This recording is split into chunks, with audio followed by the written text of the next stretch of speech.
Hello, and welcome to Anxious at Bedtime.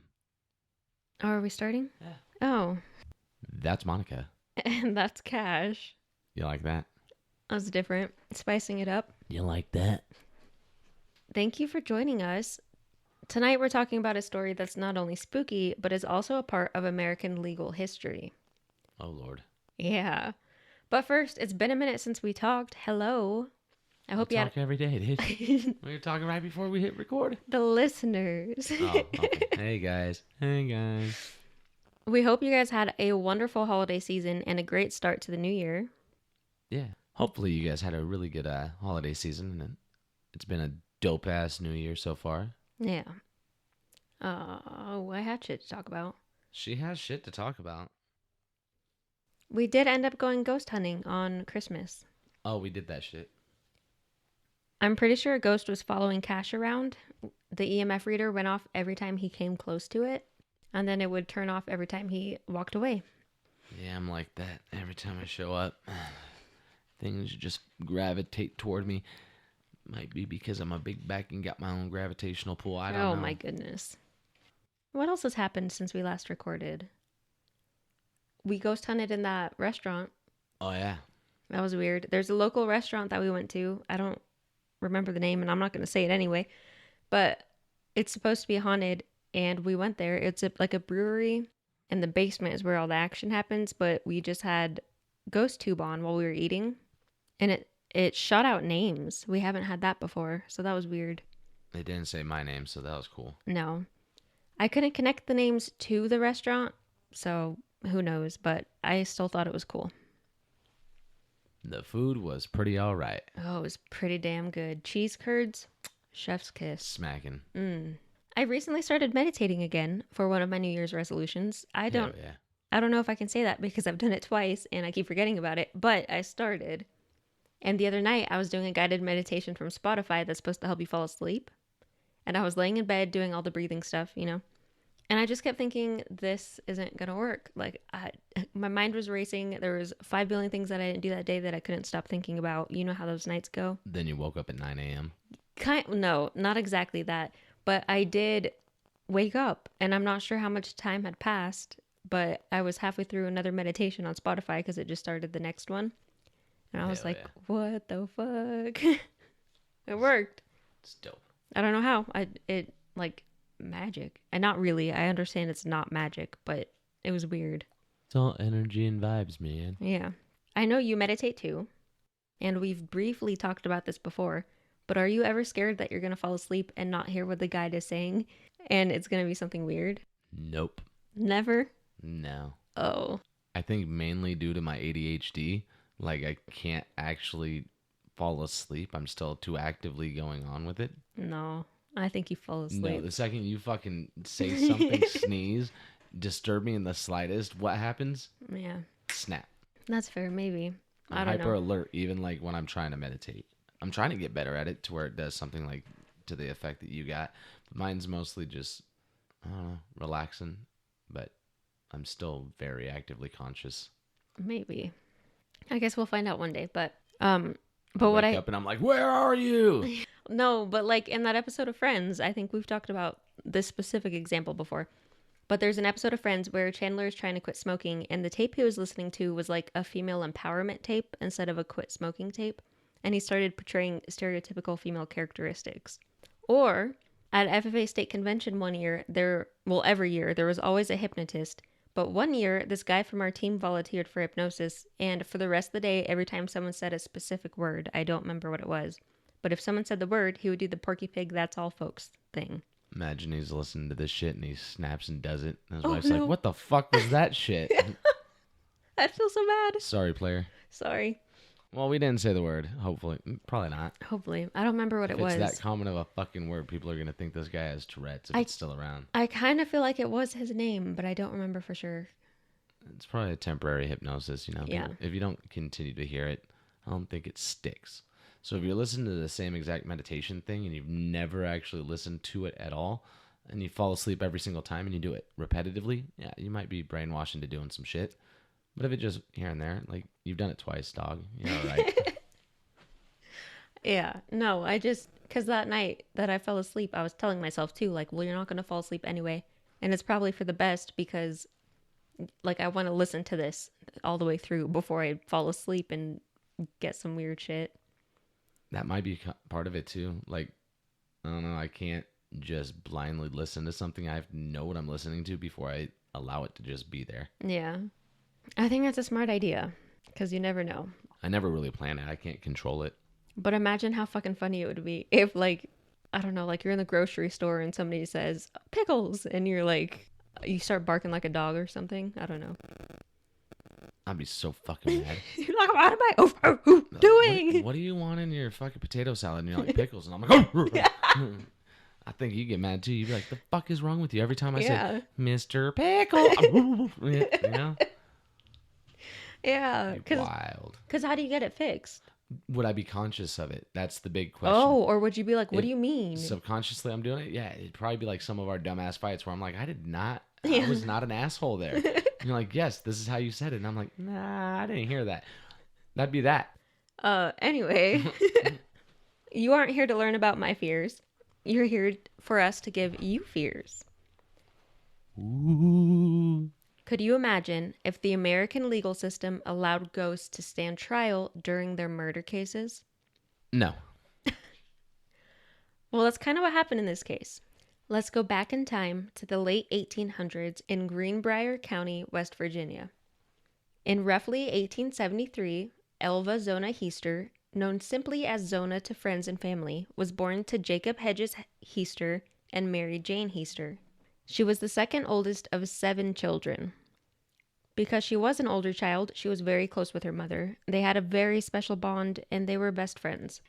People even often confused them for sisters because they had that good of a friendship. The Heasters were a farming family. They lived on a farm, everyone pitched in with chores and farm work, and of course they were very religious, especially Mary Jane, the mother. She made sure everyone went to church every week, said their prayers, the whole shebang. Remember that detail because in my opinion, it's a fun talking point later. Okay. When Zona was 16, she met a boy named George Wooldridge. Did she now? She did. And Zona was completely smitten, as was George. Completely smitten, you say? Completely smitten. It was Zona's first relationship, and you remember your first relationship being completely consumed by adoration, the butterflies, everything. I do. Huh? You do. You married your first relationship. Fucking tell people. But yeah, so if you can imagine those feelings, just the being completely consumed by your feelings towards that person, that's what she was feeling towards George. Been there, player. Been there, player. She fell fast and hard. They started courting and they fell in love, and very shortly after, Zona ended up pregnant. You said they got married and then she got pregnant hella quick? Oh, they weren't married yet? No, they're still courting. Ooh, yeah, that's going to get her in some hot water. Yeah, you'd think, but it surprisingly wasn't. Her family was very understanding. And often during these times, you hear about forced marriages when somebody ends up pregnant, but that wasn't the case here. Both Zona and George's parents agreed that they weren't ready to be a family and didn't make them get married. Fucking weird, dude. Maybe that's just shit from TV. It's not real. Maybe. The plan was for George to basically pay child support, but unfortunately he never got the chance to. He done died? No, not George, the baby. Oh, fuck. Yeah, Zona gave birth to their son, but he passed away.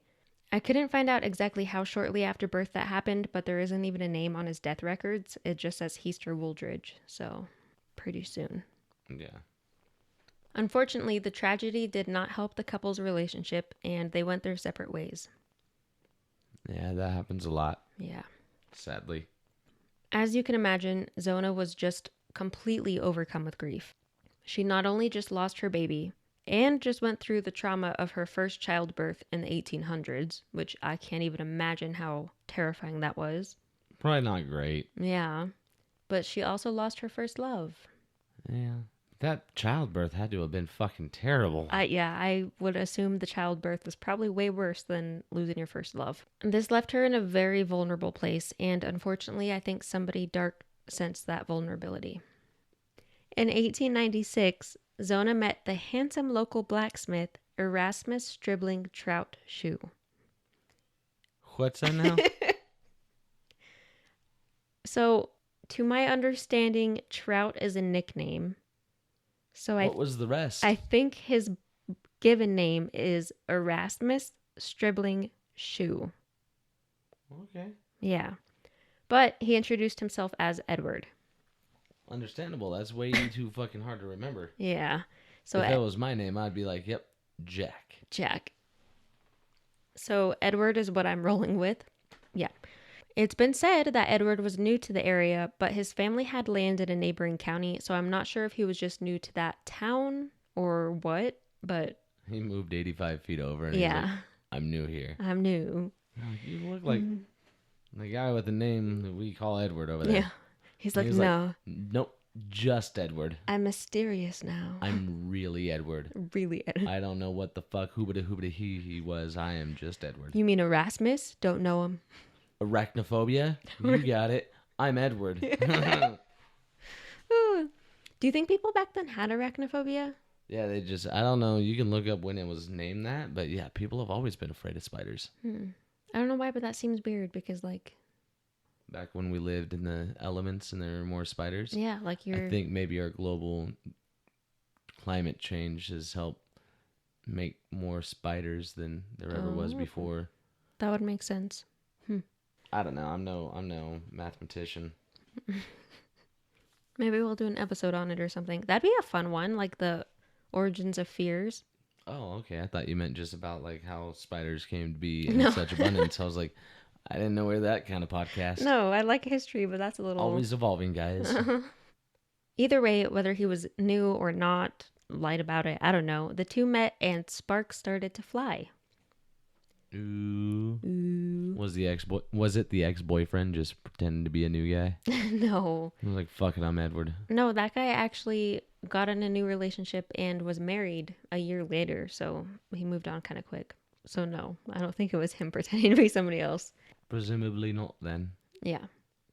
But Edward was a gifted storyteller. He was funny. People loved listening to him, and Zona was no different. Especially with all of the grief that she was dealing with, Edward was a welcome presence in her life, and it wasn't long before the two of them were madly in love. The word you're looking for is Hecate. Hecate. You're looking for Hecate. That's the word. One day, excited and full of hope for the future, the couple told Zona's mother, Mary Jane, that they planned to get married. But Mary Jane made it clear that she did not approve. Oh. Yeah. Maybe she knew this fellow's family. Maybe. But from the first second she met Edward, she didn't like him. See? She's like, I don't like the cut of your jib, guy. Yeah. I know your family. Trying to fake the funk, act like you ain't who you is. I know the truth. I don't think she knew the family, but she did feel like he was faking the funk. And she felt like she saw through the facade that everybody else was enchanted by. She didn't like nor trust Edward and thought he was an egomaniac that wasn't worthy of marrying her daughter. So... They ran away. Yeah. On October 20th, 1896, Zona and Edward eloped. It was a small ceremony, obviously, but to make it feel special, Zona wore a beautiful burgundy-colored dress that had a high neck. The same dress that Zona would soon be buried in. Like later that night? No. Well, that's good. For a second there, I was like, the mom was right. She's like, first night out? Fucking took her out? Nah. Oof, yeah. But to the outside world, the couple seemed like any other newlywed couple, despite the fact that they barely knew each other before getting married, even for those times. Edward was a reputable blacksmith, and Zona was a wonderful homemaker. And from what I can tell, she really threw herself into homemaking and being what she thought was the perfect wife. She kept the large house... Wow, I don't know why I put large there. She kept the house tidy. She had dinner ready for Edward when he got home. And you read the size and you were like, bougie bitches. Your big old house. Big old house. No, I don't know. Ooh, fancy fuck Rich McGee over here. Fuck you. I don't know why I put that there. It was a modest 2-story home. Anyway, she gave it her all. Everyone that knew her said she was very sweet and caring. And even though Zona had cut off her family, she was making the best of the situation. She was determined to make a good life. Then, about 3 months into their marriage, Zona thought she was pregnant. Dun, dun, dun. On the morning of January 23rd, 1897, while at work, Edward walked across the street to Reuben and Martha Jones's house. Their son Andy was like the town helper, and he often did chores for Edward and Zona. So Edward asked him to check in on Zona that day because she wasn't feeling well, allegedly because of the pregnancy. Andy's mother told Edward that he had other errands he had to do first, and Edward reportedly seemed annoyed by that. Edward then returned 4 more times to ask Andy to go check on Zona, and eventually Andy did. But you already clocked early on that something's up with Edward. So, I'm just going to mention here that was weird because every single day that Edward worked, he would go home. Like, he lived close enough to just walk there himself, so he did, and he would just pop in and grab a snack or wash up or whatever. So it was odd that he was really pushing for this kid, Andy, to go check in on his wife. It's like, I need somebody else to find her, not me. Mm-hmm. When Andy walked up to the house, he had a weird feeling that something was wrong. The house seemed completely still, and there was what looked like blood near the front steps. When he knocked, there was no answer, but he knew Zona was sick, so he thought maybe she was too sick to answer the door. So he tried the doorknob, and it wasn't locked. So he opened the door, and he walked in, and he saw more blood, like a trail of blood. So he followed it into the dining room, and that's where he found Zona's lifeless body. Of course, he was freaked out, but he wanted to check on Zona. So he shook her, and she was unresponsive, and he said that she was super stiff and cold. So he ran from the house and told his mother what he found. Then the two of them went and told Edward. Edward freaked out, but it was said that he kind of over freaked out. He was like, oh no, oh my God, no way. What am I ever going to do? Kinda. And he told... Oh, frig, guys. That's my wife, guys. Shucks. Kind of like that, yeah. I guess I was a little underwhelming, but either way. Oh, still, you get the vibe is there. Not authentically concerned. Exactly. So Edward told Andy and his mother to go get the town doctor, and Edward headed toward his home. When the doctor arrived, Edward had moved Zona's body to their bed, and he was holding her head and her hair, like wrapped her hair around her and was holding her head and just like rocking and crying. Yeah, he was feeling, what's that called? Guilt? In a 1910 interview with the New York Sunday American, Andy was actually interviewed. Yeah. It's a weird name for a newspaper. I thought so too. I had to read it a few times to make sure I understood the name, but I'm pretty sure that was it. We're the Sunday American. Yeah. Saturday? British. But Andy in that interview said nobody thought anything of it at the time, but when Edward moved Zona's body to the bed, he had also wrapped a tall collar around her neck and held it in place with a scarf.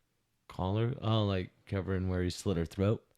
See, that was my thought too, but no. Not like a dog collar, right? No, not a dog collar. So back in those times, the women wore like stiff, tall collars. Yeah. Yeah. I don't know if it was for posture, but I think all the time that they would help so much with posture, and I should get one to wear around the house. But no, it was part of her I feel dress. like it's like just stretch my neck and give me a constant fucking headache.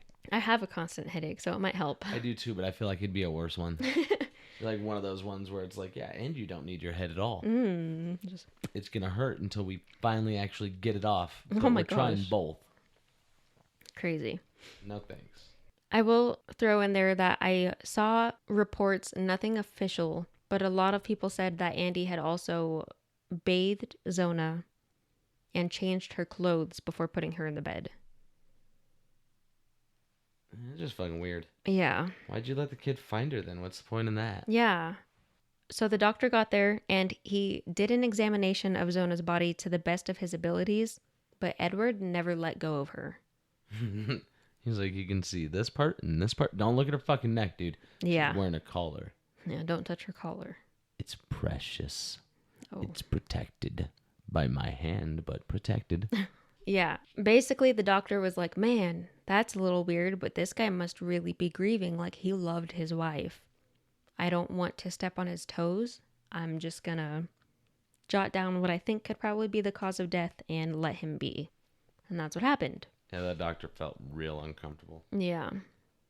Look, dude, I'm just trying to do my job, and you're still fucking just holding her. Yeah. Like, you got your And leg crying. around her right now, man. Like, The doctor concluded that she died of everlasting faint and that her heart failed, which is basically just a creative way to say back then that her death was unexplained. Yeah, they called it everlasting faint. Yeah. I feel like I'm about to have an everlasting faint. Yeah, kind of. Like, what? So you just faint and never wake up from it is the thought process, which it sounds pretty, but what? I mean, it's real sweet to threaten somebody with that. It doesn't sound menacing at all when you're like, That's fair. do you want to have an everlasting faint? It kind of sounds like a cocktail. Like, that'd be a good cocktail name. It's something. Yeah. It could be a cocktail if that's how you mix it. Oh. Anyway. I'm not suggesting this is for entertainment purposes only. Yeah, don't do weird shit, please. But one weird thing to note is that Zona's official cause of death was listed as childbirth. Why? I don't know. I saw one thing that said that the doctor had been informed by Edward that they thought she was pregnant. So maybe he was like, oh, well, we don't know why she died. So it probably had to do with a child. He's like, she was pregnant, so that fucking thing ate her from the inside out. It wasn't me. Oh my gosh, like Twilight. It tried to get out and slit her throat, not me. Oh my gosh, I don't think that part happened in Twilight, but Oh. anyway, yeah, so a lot of weird stuff because again, the town had one doctor. I think he was like the doctor for the county. Probably the state. There wasn't that many fucking people. Probably. But so one doctor, if she were pregnant and like it was confirmed or they were doing anything about the pregnancy, this doctor would have known. Yeah, but he, like I said, he was creeped out. He's like, this guy won't fucking stop, dude. I gotta go. I got shit to do. I don't have all day to fucking deal with this. Yeah. No, he was probably busy as hell too, so. It's like, I got 15 other deaths. Can you please hurry? Yeah, something. But with nothing suspicious noted, things moved on. The next day, Zona's body was to be taken to her parents' house. She was left for a day for people to pay their respects, and then the next day she was buried in the family's graveyard with her deceased child. However, the entire time she was left unburied, Edward never left her side, and he was cradling her head just as he had with the doctor. Yeah, it sounds like he fucking felt bad. Like, he had guilt. Yeah. He had remorse. Second thoughts. Something. But he also wouldn't even let her mother near the body. That's what I'm saying. Yeah. Because it's like, somebody's going to be able to tell, I'm so sorry, I shouldn't have done it. Something. Not okay, I guess not remorse. He felt guilty and like he was going to get caught, so he was hiding something. Yeah. More so. That makes more sense to me. But so him not wanting her mother near her body set off alarm bells because even though they had a falling out, they were best friends. And Mary Jane was like, why are you not letting me near my daughter? Yeah. When it came time to prepare her for the burial, Edward again refused to let anybody touch her, and he was the one that dressed her. He put her in her wedding dress, that burgundy dress with the high collar, and he even stuffed clothes in a sheet around her neck. He said that it would allow her to rest easier. But it was like he was propping up her head. This guy seems like a real weird fella and like he cut her head off. Mm-hmm. Right? That's what was driving me nuts is like, I don't know. Even if I didn't think he killed her, I mean, obviously hindsight, whatever. But I feel like if I saw that, and even if I was like, oh man, that guy's just rippled with grief, I would be like, he's being a little creepy though. Like, why is he touching on the body like that? You know me, I mind my business and I stay in my own lane. It's That true. ain't my business most of the time. But if I saw somebody that's only holding a head of a dead person, I'm like, what? Is that head going to fall off? Yeah.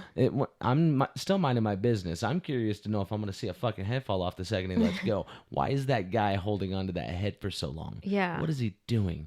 My inquisitive nature, I'd have to know. It would. I'm not going to, I might ask him. I might. You probably would. Why are you holding her fucking head, bro? She's dead. You'd make a joke of it, but you'd ask. No, at that point, I want it. Oh. Day 3, I'd be like, bro, this is too much. Yeah. Do you sleep with that right there?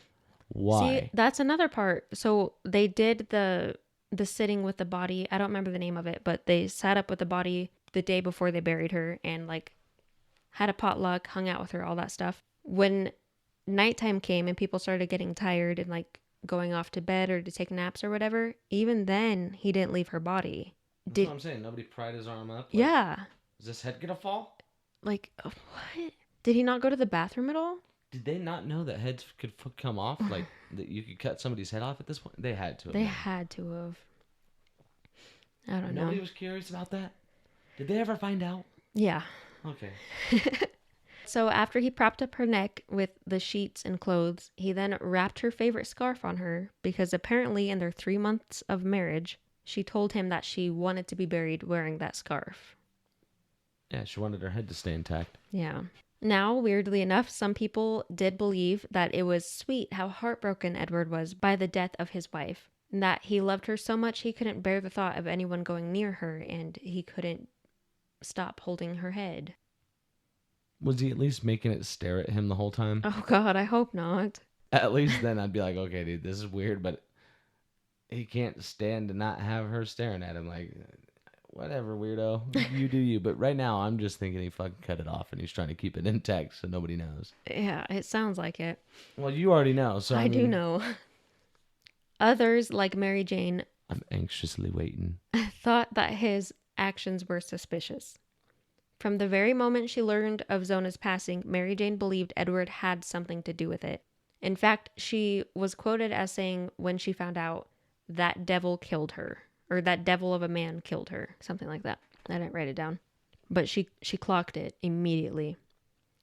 Once word got around that Zona's head seemed to be loose in her casket, people started to look at Edward a little bit differently. Ah, see? Yeah. But it took that many days, which is wild. I'm telling you, if I was that coroner, I'd be like, let go of the head. I'm Yeah. trying to do something. Yeah. And then I'd call the cop, like the one that works for that state or whatever, be like, look, guy. I don't even have to say anything. Just look. He's holding Just the fucking look. head. He won't stop. Yeah. What the See, fuck? It wasn't reported, but I wonder if maybe the coroner also felt like in danger being alone with him like that. I still would have brought it up the second I fucking left. Yeah. I'd be like, he's obviously not going to let go of that head. Especially on to day 3. That's What the fair. fuck? Very creepy. But Mary Jane felt deep in her soul that Edward had gotten away with the murder of Zona, and she fell into a deep grief-fueled depression. Feeling powerless, she leaned into what she knew and she started to pray. Mary Jane was quoted saying, "I prayed to the Lord that she might come back and tell me what happened, and I prayed that she might come back herself and tell on him." And she did. Nuh-uh. Yeah. No. Oh, no. Mary Jane started to have dreams, or rather visits, with Zona. Mary Jane swore she was awake. Even on trial, she adamantly swore, "No, I was awake. I was not asleep. I was awake when this happened." But one night, she was laying in Zona's old room when the room got cold and a bright light appeared.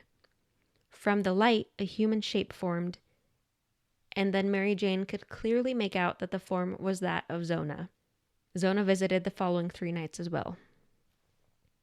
Over the course of her visits, Zona revealed that the morning of her death, she really wasn't feeling well, but she got up anyway to do her household duties and make a meal for Edward, because if she didn't, then he would go into a rage and abuse her. She prepared a meal of butter, bread, applesauce, and preserves and other things that weren't listed for Edward. But when he came home, he was angry that there wasn't any meat, and he flew off the handle. I want to fly off the handle. I'd be like, haha, where's the meat? What are you doing here? Oh, you made yourself dinner. That's cool. I'm going to go grill something. I think we've had this conversation when you tried to feed me some bullshit salad for dinner. I'm like, no, where's the food? Yeah, but no, he wasn't like, "I guess I'll just feed myself." He was like, "Where the fuck is dinner? I thought I trained you better than that." And he went crazy. That's fucking insane. Yeah. Did he warn her at any point in the relationship? Like, if I come home and dinner's not ready, I'm ripping your fucking head off. No. So she had no warning. There's no way she saw that shit coming. No, there was no, he didn't do that. He was a piece of shit, and let me get to it. Absolutely. I'm not saying if he warned her, he was in the right. I'm just saying she was totally blindsided. She was. Well, yeah, because even if your husband's a piece of shit, I don't think you're ever going to expect them to murder you. So she was blindsided.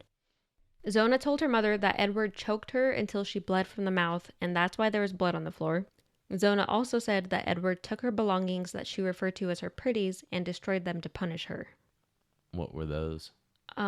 So it didn't specify, but it was just her belongings. So I would imagine like maybe a necklace or a brooch, maybe nice dishes. I don't know. But he like took all of her stuff and destroyed them. Just broke everything and put it all in a basket. Oh, and she was able to prove all this in court that he did this shit, like where he hid it. Mm-hmm. Yeah. Okay.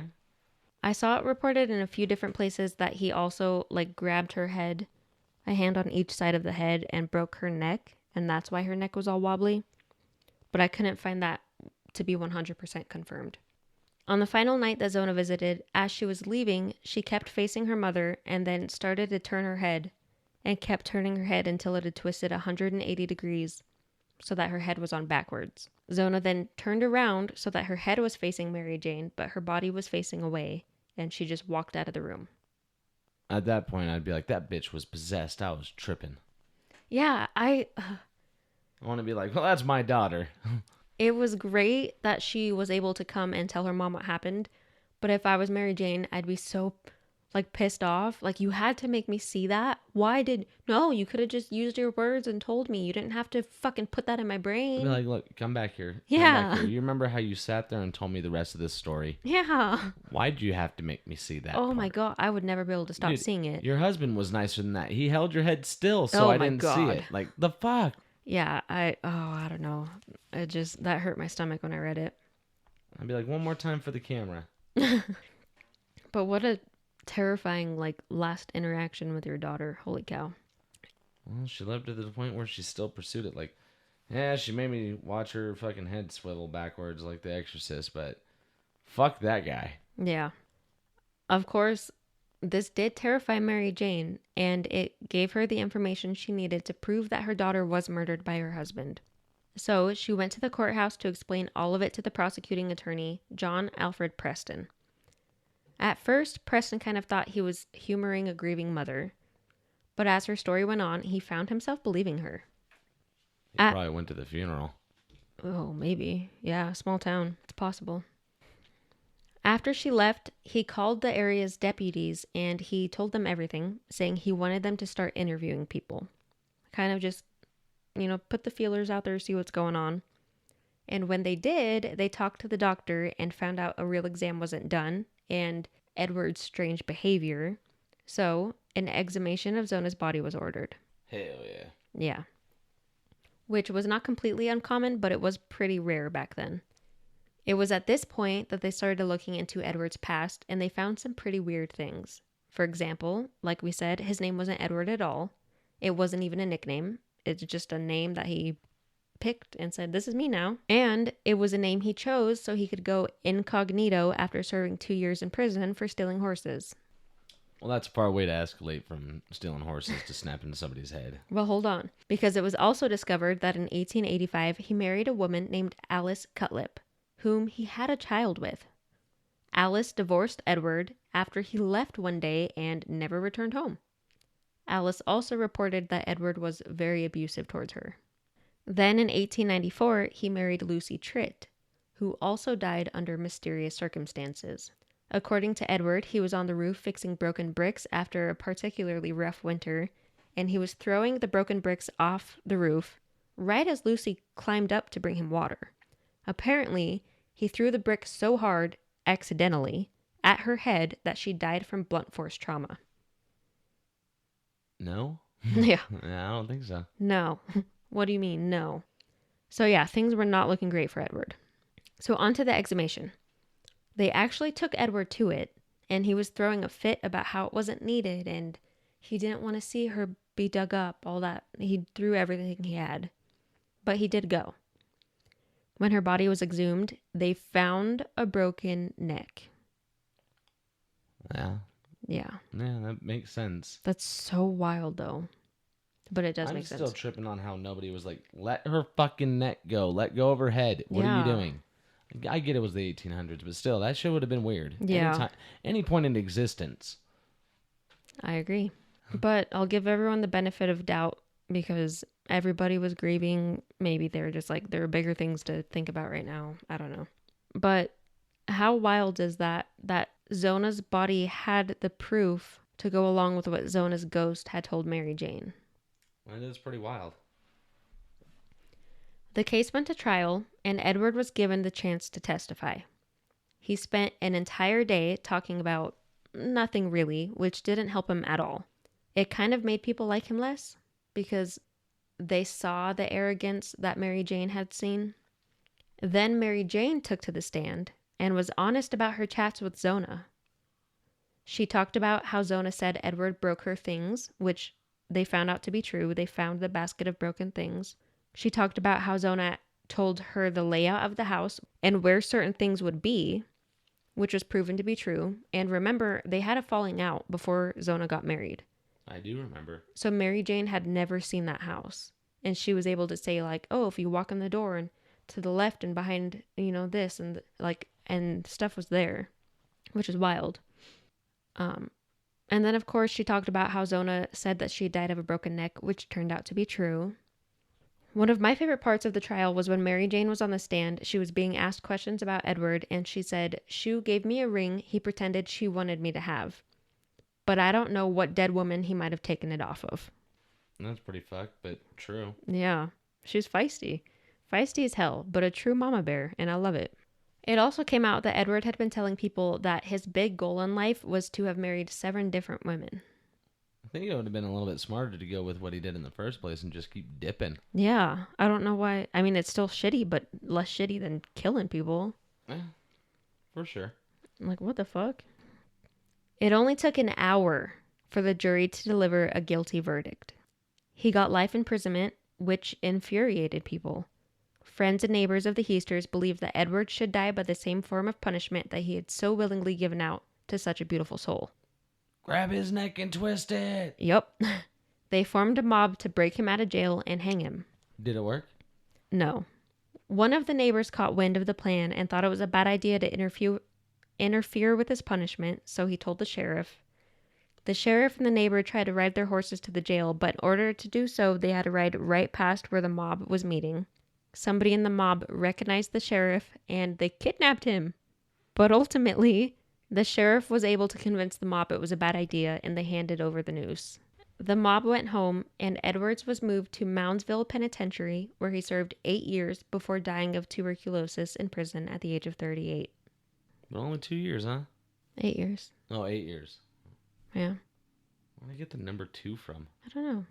Tuberculosis. That's it. That's what it was. But at least he didn't live like 30 long years in prison or anything. But also, would that have been justice? I don't know.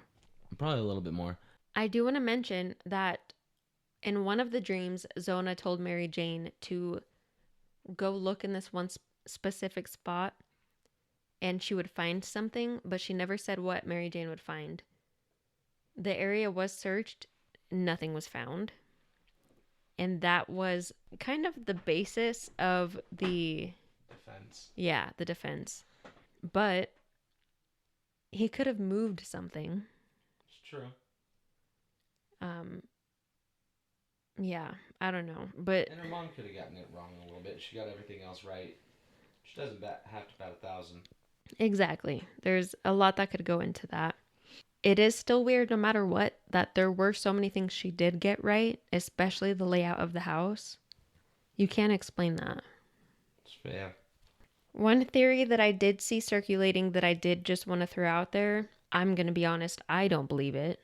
But some people think that maybe Mary Jane murdered Zona because she was hurt from the fallout. Yeah, I don't know if I can get behind that. Yeah, I don't. I understand trying to look from all sides. I don't see that being it. But if there was no, initially it was ruled a death and she overslept and she's never waking up. That's what it was. Why would the mom keep pushing it to have some kind of person responsible when she could have just been like, okay, got away with choking her out? To punish Edward too is the thought process there. But I don't think so. She'd have to try really hard and risk herself getting in trouble because there's no way she would know that they would absolutely just convict off of her having a spiritual premonition. Exactly. Especially when it had never been done before. Get out of here with all that cockamamie bullshit. Like I said, I just had to throw it out there. But I agree with you, yeah. I know. And I appreciate a good conspiracy theory, but now that's silly. Yeah, especially since he had his past like that. I'm pretty sure he killed his second wife. Nobody better to blame but this guy. He has a past. He didn't do this one, but I'm in the 1800s and know all this about him that nobody else did. Exactly. Yeah, she had super futured Twitter and X and Instagram and shit followed him. Yeah, stalked him. No, she Checked his didn't. LinkedIn back in the 1800s. Then there's the theory that it was just an accident. She was found on the floor, so maybe she fell off something and broke her own neck. I think there's a lot of science that goes behind that's almost impossible, right? Yeah, I'm pretty sure. There's something that says like, yeah, this is not very. It's possible, not probable in the slightest. I know it was proven by the doctor that where her neck was broken, there was no way that she could have done it herself, like intentionally. So you would think that would go along with it couldn't have been an accident. Plus, her windpipe was crushed, so. And there was bruises around her neck. I don't think I mentioned that, but there were. There were like fingerprints and shit, and his ring indentation. Oh. He, what he was doing while he was holding her neck with that cloth was making sure the tattoo that put Edward / whatever the fuck his real name did this, hiding that, and he was like, "Nuh-uh, No, it was an you got accident. me all the way fucked up, bruv." Why is he British? I don't know. And then one argument against it being true is that there was no motive. But abusive husbands don't need a motive. And if he's really needing his meat fix, no, there's a such thing as people who go into hysterics from not having the right, like, food, you know. Oh. That'd be a weird angle to already look at. having an anger issue and then going into a type of hysteria. Like when alcoholic abusive husbands don't have their alcohol. Like so that. Sometimes people go into spurts of rage and like commit heinous acts and don't realize what they're doing because they're addiction. So sometimes it's the same way when, you know, you're used to having a lot of protein and meat and you have nothing to eat and you start starving. I mean, I'm not saying that's what level they're at. No. But, you know, why am I defending this guy? Fuck him. No, I agree that is an interesting way to look at it because, yeah, in my family, we've had people that were addicted to things, and when they didn't get their addictions, they would be abusive. But I do think there is a big difference between alcohol addiction, hard drug addiction, nicotine addiction, even to meat. But it would be interesting to see if there's any like basis to that. But it was also the 1800s, so I kind of doubt he was getting that much protein anyway, that he was like, oh, I need my protein or I'm gonna hurt you. I don't know. They used to put cocaine in Coca-Cola, so. Yeah, who knows? All I know is I'm going on record as saying Edwards is a piece of shit, and I think he just had anger issues and killed his wife. I feel like he did that a couple times. Yeah, a couple wives, a couple times. And then one thing I wanted to circle back to was the fact that Mary Jane was so religious. Oh, yes. Yeah, you told me to tell you, but I did not. You didn't, but it's okay. So it's interesting to me because we know a lot of religious people. Yes. They are not the first people to want to talk about ghosts. So sometimes you have really religious people and then you have spiritually religious people. So I mean, It depends on what their belief system is.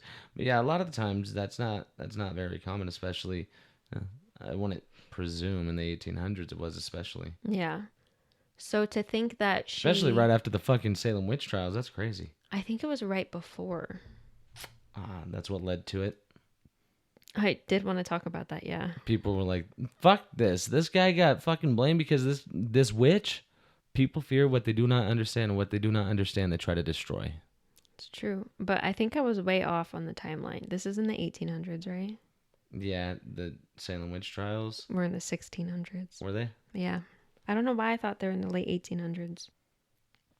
So yeah, this is after the Salem witch trials. So that is interesting too, because then you'd think that would add an extra layer of like, I don't want to tell anybody because we've heard the stories of what happens when a witch, you know? Yeah, and maybe they gave up on that shit and she wasn't in fear of that. But at the same time, like, I don't know, maybe they didn't talk about history back in the day like that, but that would be in the back of my mind the whole time. Mm-hmm. Plus, we talk about this all the time, especially with cryptids. Even today, there's a fear of the stigma of somebody coming out and saying, hey, this weird thing happened to me. and you being ostracized in your community. And I can't imagine the fear of that back then. Oh yeah, even like it's 2025, and even just saying you believe in something like Bigfoot or some like saying you believe in ghosts, you're scrutinized by some people and out ostracized, like you said. Like so, yeah. Especially way back then. Nowadays, it's still people think that you're weird. Yeah. Back then, they used to kill people for a lot less. Yeah, exactly. Apparently, meat, Yeah. Jeez. and not to eat it, but just because they didn't have it. Yeah. So, yeah, I just thought that was really interesting. The fact that she was so religious and all of this other stuff going on. And she still came out and was like, the ghost of my daughter came to me, and I think we need to look into this. She's like, fuck what that guy's saying, and fuck what you guys are trying to believe. There's something not right. The ghost of my daughter, and they're like, how the fuck did she know I didn't actually do the medical examination? Yeah. How the fuck did she know? I thought it was weird he was holding her neck too. Like, you know what? Let's check it. Let's Exactly. prove she's wrong. And they're like, some bitch. All right. What's the next thing she said? Exactly. And I think just that part alone speaks volumes to me about this. I don't know. I believe it. I like the fact that they were so open to it. Yeah. And actually did something with Exactly. They listened, and the fact that the prosecutor listened and didn't just like, okay, ma'am, like get out of my office. it. Yeah, nowadays we're way too close-minded. We're like, nope, Yeah. nope, that's not... Which, I mean, to be fair, I'm not going to lie. If I was on some criminal charge and somebody tried to get me convicted on something they saw in a dream, a premonition or some shit, I'd be like, where the fuck is the real evidence? Fuck you. Yeah. Like, that would be my reaction. Even watching it on like an episode of CSI or something, I would be like, you need more than that. Like, I love hearing the story, don't get me wrong. But yeah, Yeah. no, I'd be litty titty. I'd be so mad. Like, you got me 50 shades of fucked up. I do think No. there's good reason. As we saw with the Salem witch trials, when people just said, I saw, I felt, I heard, it can definitely go bad very quick. But I think because in this case there was so much stuff that backed it up that didn't make sense, I think it helped. And I think... I know, but I'd still fight it tooth and nail. I'd be like, no, again, that's a fucking coincidence. That lady just fucking dreamt this into existence. That's not on me. What the fuck? She planned it. I would try everything. But obviously, I'd never be the one who actually killed somebody. Yeah, exactly. Yeah, I don't remember where I was going to go next. I'm but sorry. No, you're good. The whole thing is so wild to me. And if you want to go visit the area, you can. Oh, can I, master? You can. There's a highway marker in Greenbrier County, West Virginia, near Smoot, which says, interred in nearby cemetery is Zona Heaster Shue. In what now? Smoot. Let me make sure it's a town. The description said Smoot, but I didn't verify it was a town. It might be a street. Smoot, West Virginia. Yeah, okay. It's an unincorporated community. So near Smoot in West Virginia, there's a highway marker that says interred in nearby cemetery. In what? Interred? Interred? You're saying interred? How do you say it? I don't know. It says interred. Hold on now. I'm embarrassed. Let me Google I it. wasn't questioning the fucking way you said the shit about fucking Greenbrier. I thought you were. No, I'm saying you're saying turd. Look at that dumper rumper like How turd. do I say it? Hold on. Inter. Yeah, interred. How do you spell this shit? INTERRED. Interred. I don't even know that word. Okay, I didn't write the plaque. Anyway, it says interred in nearby cemetery. I'd ask for a new one. That mom fought the wrong battle. Shit. I don't know when the plaque went up, but anyway, in nearby cemetery is Zona Heaster Shue. Her death in 1897 was presumed natural until her spirit appeared to her mother to describe how she was killed by her husband Edward. Autopsy on the exhumed body verified the apparition's account. Edward, found guilty of murder, was sentenced to the state prison. Only known case in which testimony from a ghost helped conceive a murderer. I'm still caught off guard by them saying interred. Anyway, and also when I was doing my research for this, you can find the court documents that talk about the ghost. And there's something so cool about that to me. Like, this really is in legal history. all of our listeners may think I'm fucking stupid, and that's okay. But how many of you guys have heard them say something interred or read I've that? I've heard inter before, but I've never heard interred. Inter, yeah, like enter, enter. And that's this new word, dude. It's the same thing, just past tense. Yeah, that's with an e. Yeah, INTER E E RED. Oh, ENTER. I oh, entered. enter. No, INT. Enter. Like to enter. I don't know. It's not a word I use. Yeah, I don't. I've read it. Anyways, I didn't. I may sound stupid by being caught off guard by this word entered, but I'm sorry. How many of you people don't fucking act like you're better than me and like you knew this word? That shit's weird, right? I can't hear it any other way now. Yeah, and now I can't remember our story. I'm stuck on this part, dude. Yeah, I don't know where to go from here. So that's the story of the Greenbrier Ghost. I still can't say Greenbrier. Good gravy. The Greenbrier Ghost, a haunting that left its mark not only in folklore, but also in the courtroom. Interred. Interred. Thank you for joining us.